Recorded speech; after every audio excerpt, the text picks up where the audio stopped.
तहत राष्ट्रपति ने सुप्रीम कोर्ट से इस विषय पर एडवाइस ली थी।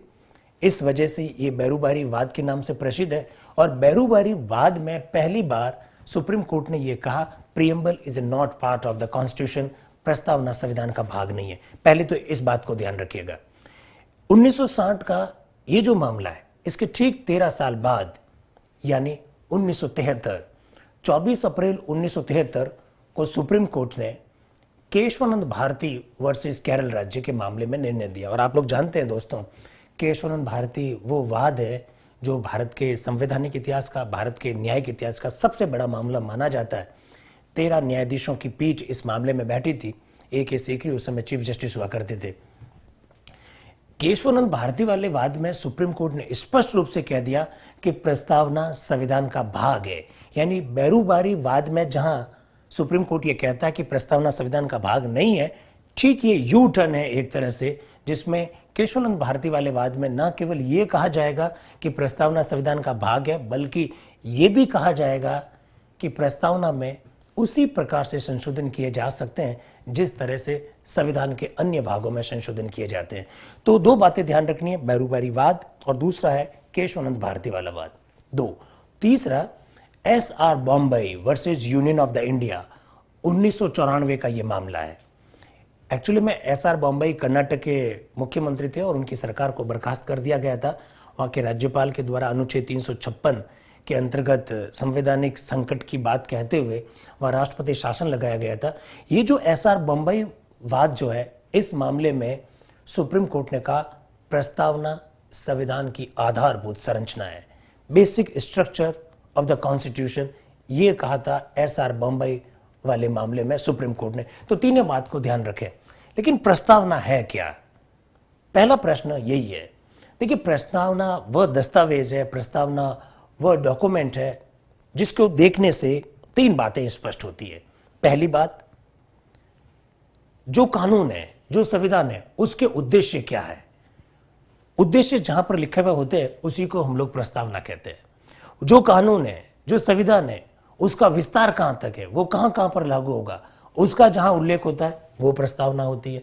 और जो कानून बनाया जा रहा है, जो संविधान बनाया जा रहा है, वो कब से लागू होगा, उसकी लागू होने की तिथि कहां है, लागू होने की तिथि क्या होगी, इस बात का जहां उल्लेख होता है वह प्रस्तावना है। भारतीय संविधान की एक प्रस्तावना है। इस प्रस्तावना को देखने से क्या क्या बातें स्पष्ट होती है, यह हमको जानना है। देखिए, प्रस्तावना को देखने से सबसे पहले जो बात स्पष्ट होती है वो है भारतीय संविधान का स्रोत क्या है। What is the source of the Indian constitution. प्रस्तावना की पहली पंक्ति जरा देखें आप, हम भारत के लोग, we the people of the India. तो यहां पर दो तीन प्रकार के प्रश्न बनते हैं। एक, we the people of the India, हम भारत के लोग जैसे शब्द कहां लिखे हुए, तो हमको यह मालूम होना चाहिए हम भारत के लोग, ये जो शब्द है ये प्रस्तावना में उल्लेखित है। एक, दूसरी बात, हम भारत के लोग जैसे जो शब्द है इसका मतलब क्या है। हम भारत के लोग शब्द जो लिखे हुए हैं प्रस्तावना में, इसके दो मतलब है। एक, इसका मतलब ये होता है कि भारत का जो संविधान है, इस संविधान का निर्माण भले ही संविधान सभा ने किया हो, लेकिन संविधान सभा के लोग प्रस्तावना में ये लिख रहे हैं हम भारत के लोग। इसका सीधा सा मतलब है कि भारतीय संविधान का जो स्रोत है वो जनता है। प्रस्तावना को देखने से जो पहली बात स्पष्ट होती है, संविधान का स्रोत क्या है, और वो संविधान का स्रोत जनता है। और ये बात कहां से स्पष्ट होती है, ये इन शब्दों से स्पष्ट होता है, हम भारत के लोग। एक तो बात है ये। दूसरी बात, प्रस्तावना को देखने से एक बात, हम भारत के लोग जैसे शब्दों को देखने से एक बात और स्पष्ट होती है कि भारत में सुप्रीम कौन है। देखिए, जिस तरह से आप सब लोग न्यूज़पेपर पढ़ रहे हैं, जिस तरह से न्यायपालिका और कार्यपालिका के बीच में जो कुछ भी पिछले दिनों से चल रहा है, एक बहस चल रही है कि सुप्रीम कौन है। हमारे देश में न्यायपालिका सुप्रीम है, या हमारे देश में संसद सुप्रीम है, या हमारे देश में राष्ट्रपति सुप्रीम है, या हमारे देश में संविधान सुप्रीम है।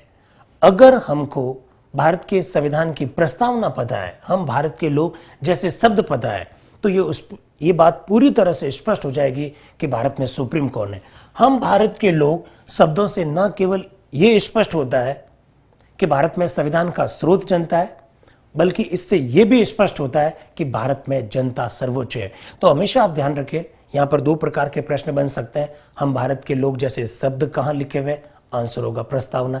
दूसरा बढ़िया प्रश्न ये बन सकता है, हम भारत के लोग जैसे शब्द जो प्रस्तावना में लिखे हुए, इनसे क्या स्पष्ट होता है? दो बातें स्पष्ट होती है, जनता सुप्रीम है और भारत का संविधान का स्रोत जनता है। ये हम भारत के लोग जैसे शब्दों को देखने से स्पष्ट होता है।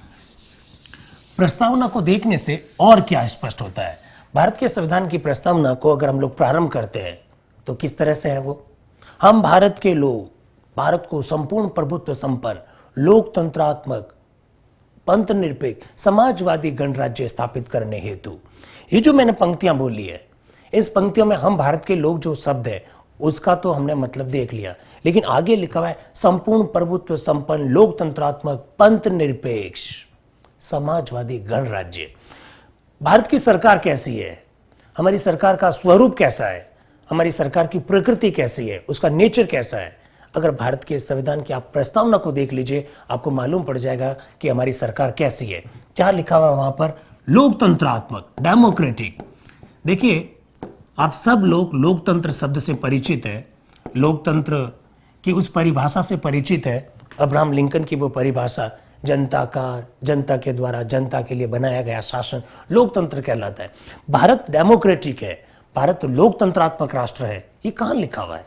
प्रस्तावना को जरा देखें। हम भारत के लोग भारत को संपूर्ण प्रभुत्व संपन्न, लोकतंत्रात्मक गणराज्य। भारत में डेमोक्रेसी है और ये प्रस्तावना को देखने से स्पष्ट होती है।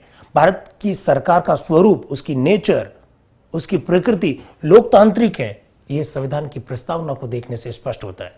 देखिए, डेमोक्रेसी मोटे तौर पर दो भागों में बांटी जा सकती है, एक प्रत्यक्ष, दूसरा अप्रत्यक्ष।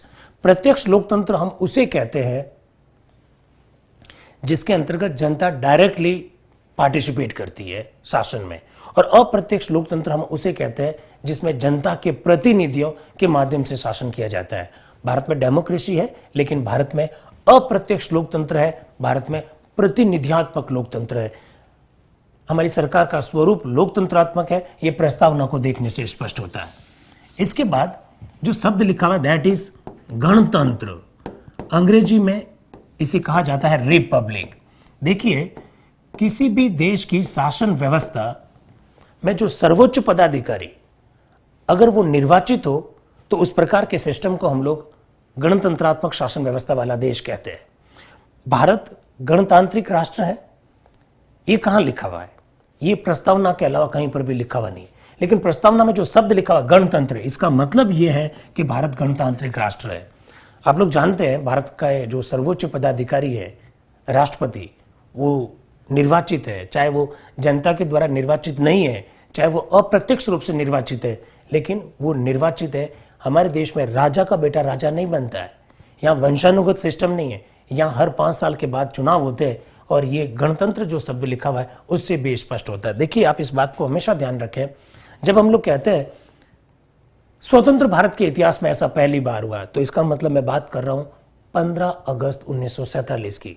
और जब मैं ये कहता हूं गणतंत्र भारत के इतिहास में ऐसा पहली बार हुआ, इसका मतलब है हम बात कर रहे हैं 26 जनवरी 1950 की। भारत गणतांत्रिक राष्ट्र 26 जनवरी को बना क्योंकि हमारे देश के सर्वोच्च पदाधिकारी राष्ट्रपति डॉक्टर राजेंद्र प्रसाद ने 26 जनवरी 1950 को कार्यभार संभाला, उन्होंने काम करना शुरू किया। दैट्स वाई जो हम गणतांत्रिक राष्ट्र बने वो 26 जनवरी 1950 से बने। तो हम गणतांत्रिक राष्ट्र हैं, ये प्रस्तावना को देखने से स्पष्ट होता है। अब देखिए, प्रस्तावना में इसके अलावा और क्या शब्द लिखा हुआ है? एक शब्द लिखा हुआ है पंथ निरपेक्ष, अंग्रेजी में कहते हैं सेक्युलर। हमारे देश में पंथ निरपेक्ष और धर्म निरपेक्ष शब्द को अमूमन एक जैसा ही मान लिया जाता है, हालांकि शाब्दिक दृष्टि से दोनों शब्द अलग है। हमारा देश पंथ निरपेक्ष है, हमारा देश सेक्युलर है। इसका क्या मतलब है? इसका मतलब यह है कि हमारी जो सरकार है उसका कोई एक पंथ नहीं है। हमारी जो सरकार है किसी एक पंथ को बढ़ावा नहीं देती है। हमारी जो सरकार है उसके लिए सारे पंथ एक जैसे हैं, ये होती है पंथ निरपेक्षता। पंथ निरपेक्षता और धर्म निरपेक्षता को अमूमन एक ही मान लिया जाता है, लेकिन अगर शाब्दिक दृष्टि से अगर हम लोग देखें तो धर्म निरपेक्ष जो शब्द है वो थोड़ा सा अलग है। धर्म से निरपेक्ष कोई सरकार नहीं होती है। हमारा जो भारत का जो साहित्य है उसमें हम लोग धर्म का मतलब क्या लेते हैं? हम धर्म का मतलब लेते हैं सत्य से, हम धर्म का मतलब लेते हैं न्याय से, हम धर्म का मतलब लेते हैं मूल्यों से। तो धर्म निरपेक्ष कोई भी सरकार नहीं हो सकती है, लेकिन चूंकि हमारे देश में धर्म निरपेक्षता और पंथ निरपेक्षता को एक ही माना जाता है, इसलिए हम लोग ये कह सकते हैं कि हम धर्म निरपेक्ष है। अर्थात भारत सरकार का खुद का कोई धर्म, एक धर्म नहीं है। भारत सरकार किसी एक धर्म को बढ़ावा नहीं देती है। भारत सरकार के लिए सभी धर्म बराबर है। लेकिन याद रखिएगा, यहाँ एक बहुत महत्वपूर्ण मैं बात बोलने जा रहा हूं जिसे आपको याद रखना है। प्रश्न इस तरह से आ सकता है कि भारत में धर्म निरपेक्षता का इनमें से कौन सा मतलब नहीं है, और वहां पर वो लिख सकता है सरकार या राज्य धर्म विरोधी है। इसका ये कतई मतलब नहीं है। धर्म निरपेक्षता का मतलब धर्म विरोधी होना नहीं है।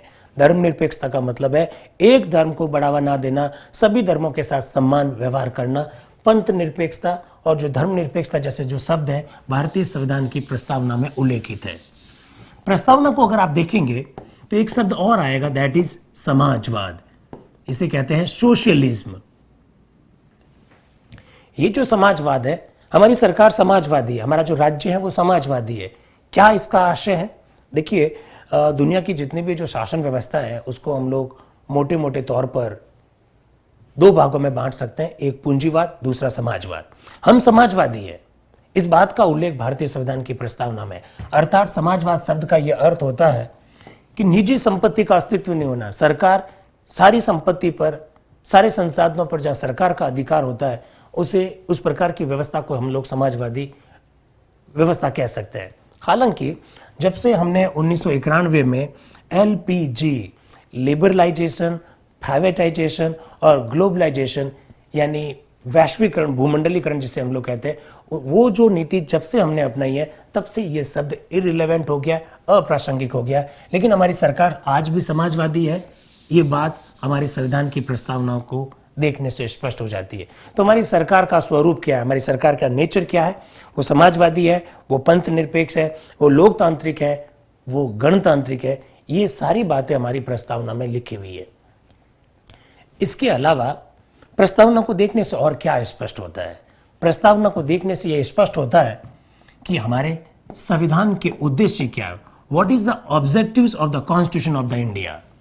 देखिए, मैंने पहले भी कहा कि प्रस्तावना वो दस्तावेज है जिसके अंतर्गत वो जिस कानून की प्रस्तावना है उस कानून के उद्देश्य क्या है उसका जहां पर उल्लेख होता है वो होती है प्रस्तावना। हमारे संविधान प्रस्तावना की 6-7 लाइन देख लीजिए।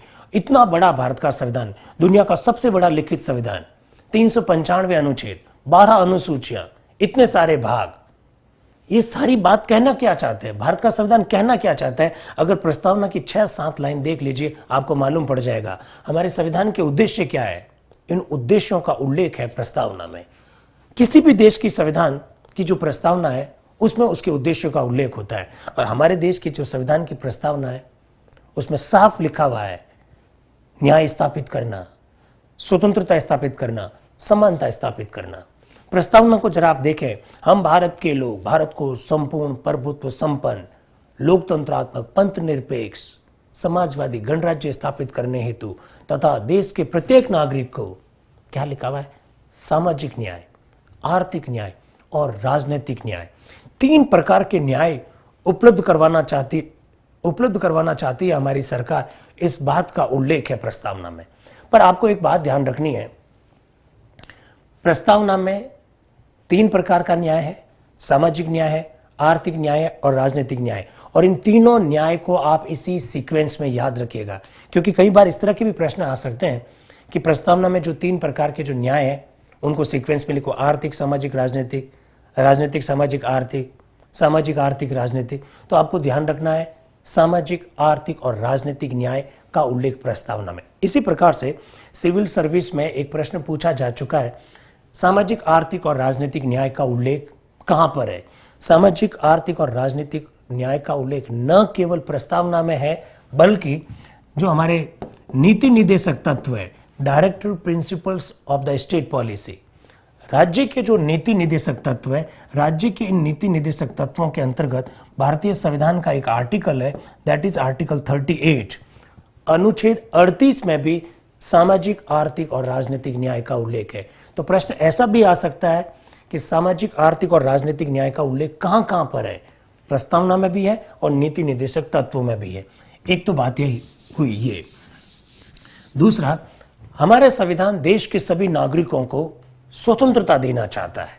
इस बात का उल्लेख यूं तो हमारे कॉन्स्टिट्यूशन के आर्टिकल 19 जो कि मौलिक अधिकार के अंतर्गत आता है उसमें खैर 6 स्वतंत्रता है ही है, लेकिन अगर आप प्रस्तावना को देखें वहां पर भी स्पष्ट रूप से 5 प्रकार की स्वतंत्रताएं आपको देखने को मिलेगी। विचार यानी थॉट्स, अभिव्यक्ति यानी एक्सप्रेशन, विचार की स्वतंत्रता, अभिव्यक्ति की स्वतंत्रता, विश्वास यानी बिलीफ की स्वतंत्रता, धर्म, रिलीजन और उपासना या वर्शिप, उपासना जिसे हम लोग वर्शिप कहते हैं। ये 5 प्रकार की स्वतंत्रताएं प्रस्तावना में उल्लेखित है। और याद रखना है आपको, इसी सीक्वेंस में याद रखें क्योंकि इस प्रकार के प्रश्न हो सकते हैं। विचार, अभिव्यक्ति, विश्वास, धर्म और उपासना। वैसे ये प्रश्न वर्ष 2013 RS प्री में पूछा जा चुका है। इनमें से कौन सी स्वतंत्रता का उल्लेख प्रस्तावना में नहीं है, इस प्रकार के प्रश्न और भी आ सकते हैं। तो आप 5 प्रकार की स्वतंत्रताएं प्रस्तावना में उल्लेखित है, इसको ध्यान रखना है। एक तो बात है ये। दूसरी बात, सवाल दूसरी तरह से भी आ सकता है। अगर हम लोग आर्टिकल 19 देखें, अनुच्छेद 19 देखें, अनुच्छेद 19 में जो 1 है उसको देखें तो वहां पर हमको 6 प्रकार की स्वतंत्रताओं का उल्लेख मिलेगा। उसमें एक भाषण और अभिव्यक्ति की स्वतंत्रता भी है, freedom of the speech and expression. प्रस्तावना को जरा देखें, प्रस्तावना में क्या लिखा है? विचार और अभिव्यक्ति। सीधा प्रश्न आ सकता है, फ्रीडम ऑफ द एक्सप्रेशन, अभिव्यक्ति की स्वतंत्रता कहां उल्लेखित है? दैट टाइम आंसर प्रस्तावना भी होगा, that time answer fundamental rights का आर्टिकल 19 भी होगा। इस प्रकार के भी प्रश्न पूछे जा सकते हैं, इसको भी थोड़ा आप ध्यान रखें। इसके अलावा प्रस्तावना में और क्या बात स्पष्ट होती है?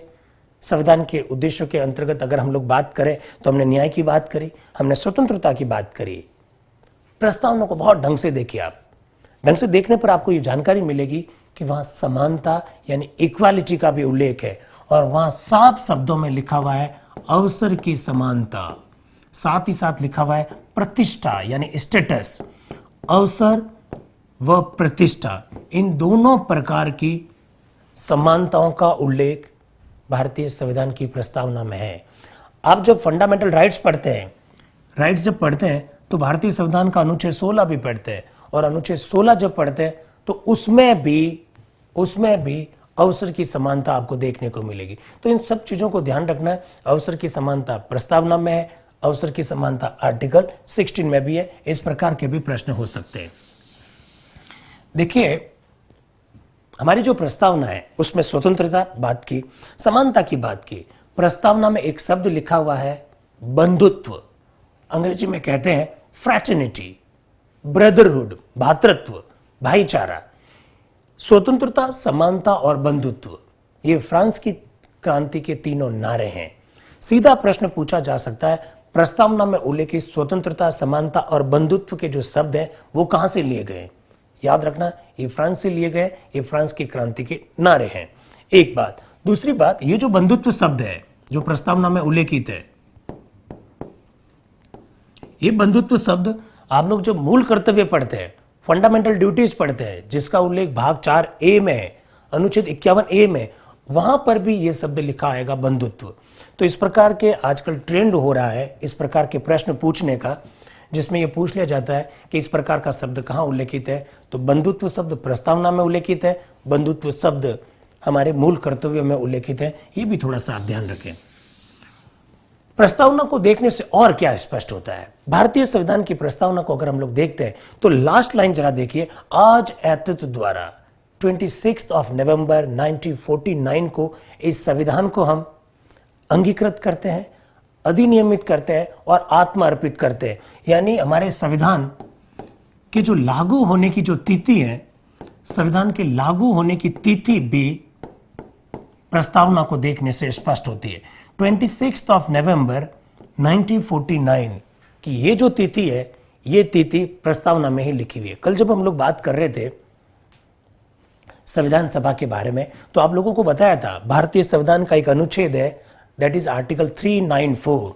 उस आर्टिकल में 16 अनुच्छेदों का उल्लेख कर रखा है कि वो जो 16 अनुच्छेद है वो एक दिन लागू हुए और जो संविधान का जो शेष भाग है, जो remaining part of the constitution है, वो 26 जनवरी 1950 को लागू हुआ। 26 जनवरी 1950 को भारत का संविधान पूर्ण रूप से लागू हुआ। इस बात का उल्लेख तो भारतीय संविधान का अनुच्छेद 394 में, और भारत का ये जो संविधान है वो अंगीकृत हो रहा है, वो जो लागू हो रहा है, इसके 16 अनुच्छेद लागू हो रहे हैं, जिसे हम लोग आंशिक रूप से लागू होना कह रहे हैं। इस जो डेट है, इस डेट का जो उल्लेख है 26 नवंबर 1949, ये जो डेट है, ये डेट प्रस्तावना में लिखी हुई है। ये भी बात स्पष्ट होती है। तो इस प्रकार का प्रश्न हो सकता है, प्रस्तावना से क्या स्पष्ट होता है? प्रस्तावना से संविधान का स्रोत स्पष्ट होता है, प्रस्तावना से हमारी सरकार का स्वरूप स्पष्ट होता है, प्रस्तावना को देखने से हमारे शासन के उद्देश्य क्या है, सरकार के उद्देश्य क्या है, संविधान के उद्देश्य क्या है, वो स्पष्ट होते हैं, और प्रस्तावना को देखने से हमारे संविधान लागू होने की तिथि क्या है, ये स्पष्ट होती है। और क्या लिखा हुआ है प्रस्तावना में? प्रस्तावना में 3 शब्द लिखे हुए, और एक लिखा हुआ अंगीकृत होना, एक लिखा हुआ अधिनियमित होना, और एक लिखा हुआ आत्म अर्पित होना। इन तीनों शब्दों को भी आप थोड़ा सा ध्यान रखें। अंगीकृत अंग्रेजी में कहते हैं अडॉप्ट करना, इसका मतलब इस संविधान को हम स्वीकार करते हैं, ये लिखा हुआ है। प्रस्तावना में एक शब्द लिखा अधिनियमित करना, इसे कहते हैं इनैक्टमेंट, यानी आज से हम संविधान को लागू करते हैं, इस बात का उल्लेख है। आत्म अर्पित यानी संविधान को स्वयं को सौंपते हैं, इस बात का उल्लेख भी प्रस्तावना में। ये तीनों शब्दों को आप ध्यान रखिएगा। देखिए, प्रस्तावना के बारे में हर दूसरे एग्जाम में कोई ना कोई प्रश्न पूछा जाता है, और सबसे बड़ी बात है हर बार नया प्रकार का प्रश्न आता है। तो आप हमेशा ध्यान रखिए, इस प्रकार के प्रश्न हो सकते हैं, वहां अधिनियमित लिखा हुआ है, वहां अंगीकृत लिखा हुआ है, वहां आत्म अर्पित शब्द लिखा हुआ है। एक देखिए, एक प्रश्न पूछा जा चुका है, भारत, ये जो भारत शब्द है ये प्रस्तावना में कितनी बार उल्लेखित है? अगर आप प्रस्तावना को पढ़ेंगे तो आपको मालूम पड़ेगा, हम भारत के लोग, भारत को संपूर्ण प्रभुत्व, यानी जो प्रस्तावना की जो पहली लाइन है, उन पहली लाइन में ही 2 बार भारत शब्द का उल्लेख है, और कुल मिलाकर पूरी प्रस्तावना को देखेंगे तो भारत शब्द का उल्लेख वहां पर 2 बार आएगा। इस बात को भी आप थोड़ा सा ध्यान रखें। देखिए, हम लोगों ने जब बात को शुरू किया तो हमने इस तरह से बात को शुरू की कि जो केशवानंद भारती वाद है, उस वाद में सुप्रीम कोर्ट ने यह कहा कि प्रस्तावना अमेंडेड है, प्रस्तावना संशोधन योग्य है, प्रस्तावना में उसी तरह से संशोधन किया जा सकता है जिस तरह से संविधान के अन्य भागों में किया जाता है। तो ये जो हमारा 42वां संविधान संशोधन है, इस संशोधन के द्वारा संविधान के अनेक सारे भागों में संशोधन हुआ। ये 42वां संविधान संशोधन 1976 में हुआ, और प्रस्तावना में अब तक एक बार ही संशोधन हुआ, और ये जो एक बार संशोधन इस संशोधन के द्वारा हुआ था, 42वें संशोधन के द्वारा हुआ। 42वें संविधान संशोधन के द्वारा प्रस्तावना में 3 नए शब्द जोड़े गए थे। तीनों शब्दों को जरा देखिए। एक पंथ निरपेक्षता, जिसे हम लोग धर्मनिरपेक्षता कहते हैं, एक समाजवाद, जिसके बारे में हमने थोड़ी देर पहले चर्चा की थी, और तीसरा शब्द है अखंडता। ये 3 शब्द जोड़े गए। यहाँ प्रश्न 2 प्रकार के बनते हैं। एक तो प्रश्न बनता है 42वें संविधान संशोधन के द्वारा इनमें से कौन सा शब्द नहीं जोड़ा गया, इस प्रकार का बन सकता है। दूसरा प्रकार का प्रश्न हो सकता है मूल संविधान की प्रस्तावना में इनमें से कौन सा शब्द उल्लेखित नहीं था। तो आपको थोड़ा ध्यान रखना है, समाजवाद, पंथ निरपेक्षता और अखंडता, ये तीनों शब्द बाद में जोड़े गए। इसका मतलब मूल संविधान की प्रस्तावना में ये शब्द उल्लेखित नहीं थे। अब देखिए, प्रस्तावना का महत्व क्या है, इस पर बहुत अच्छे प्रश्न बन सकते हैं। ये तथ्यात्मक प्रश्न है। वैसे मैंने प्रारंभ में कह दिया कि प्रस्तावना में हमारे भारत के संविधान के उद्देश्यों का उल्लेख है। हमारे संविधान निर्माता क्या चाहते थे, हमारे संविधान निर्माताओं का विजन क्या था, हमारे संविधान निर्माताओं की फिलॉसफी क्या थी, उनका दर्शन क्या था, इस बात का उल्लेख मिलता है प्रस्तावना में। संविधान सभा के एक महत्वपूर्ण सदस्य थे ठाकुरदास भार्गव। ठाकुरदास भार्गव ने प्रस्तावना के संदर्भ में बड़ी सुंदर सी टिप्पणी की है, और वो टिप्पणी ये है, उन्होंने कहा most precious part of the constitution is preamble. यानी ठाकुरदास भार्गव ये कहते हैं कि हमारे संविधान का सबसे महत्वपूर्ण अगर कोई भाग है तो वो प्रस्तावना है। इसके अलावा ठाकुरदास भार्गव ये भी कहते हैं preamble is a soul of the constitution. प्रस्तावना भारतीय संविधान की आत्मा है। आगे वो यहां तक कहते हैं it's a jewel set in the constitution. ये सभी प्रकार के प्रश्न पूछे जा सकते हैं। ठाकुरदास भार्गव ने प्रस्तावना को भारतीय संविधान का सबसे महत्वपूर्ण भाग का, ठाकुरदास भार्गव ने ही प्रस्तावना को भारतीय संविधान की आत्मा का, इस बात को भी थोड़ा सा आप ध्यान रखें। प्रारूप समिति जिसके बारे में हमने कल चर्चा की थी, प्रारूप समिति के एक सदस्य थे के.एम. मुंशी, कन्हैयालाल माणिक्यलाल मुंशी। के.एम. मुंशी से जब पूछा गया प्रस्तावना के बारे में, तब उन्होंने क्या कहा? मुंशी जी कहते हैं ये प्रस्तावना जो है it's a horoscope of the constitution, भारतीय संविधान की जन्म कुंडली है प्रस्तावना। तो इस प्रकार के प्रश्न पूछे जा सकते हैं। इवन प्रश्न इस तरह से भी पूछा जा सकता है कि भारतीय संविधान का वह कौन सा भाग है जो हमारे संविधान निर्माताओं के मस्तिष्क में जो विचार थे उनको स्पष्ट करता है। Directive principles of the state policy यानी नीति निर्देशक तत्व, प्रस्तावना, मौलिक अधिकार, मूल कर्तव्य, इस प्रकार के प्रश्न पूछे जा सकते हैं। हमेशा ध्यान रखिएगा हमारे संविधान की प्रस्तावना की ये जो 6-7 लाइनें, ये 6-7 लाइनें ये स्पष्ट करती है कि हमारे संविधान के उद्देश्य क्या है, और ये जो 6-7 लाइनें यही बतलाती है कि हमारे संविधान निर्माता चाहते क्या थे, उनके दिमाग में क्या बात थी, उनकी मंशा क्या थी, उनकी फिलॉसफी क्या थी, जनता की अपेक्षाएं जुड़ी हुई है हमारे भारतीय संविधान की प्रस्तावना से। इवन सुप्रीम कोर्ट और हमारा हाई कोर्ट यानी हमारी जो न्यायपालिका है, वो जब भी किसी मामले में निर्णय देती है तो वो फंडामेंटल राइट्स, कॉन्स्टिट्यूशन को तो रेफरेंस के रूप में उपयोग लेती ही लेती है, साथ ही साथ अक्सर प्रियम्बल को कोट करती है। इसलिए मैंने प्रारंभ में ही आपको ये कह दिया था, एसआर बॉम्बई का जो वाद है, जिसे SR Bommai versus union of the India 1994 का वाद कहते हैं, इस मामले में स्पष्ट शब्दों में सुप्रीम कोर्ट ने कहा था प्रस्तावना भारतीय संविधान की आधारभूत संरचना है, बेसिक स्ट्रक्चर है कॉन्स्टिट्यूशन का प्रस्तावना। इन सब बातों को आप ध्यान रखिए। तो प्रस्तावना में आज इतना ही। आपने मुझे सुना, इस प्रकार से आप जो लगातार मैसेज कर रहे हैं, मैं उस मैसेज को Click on the subscribe button to subscribe to our channel. Press the bell icon on the YouTube app and never miss another update.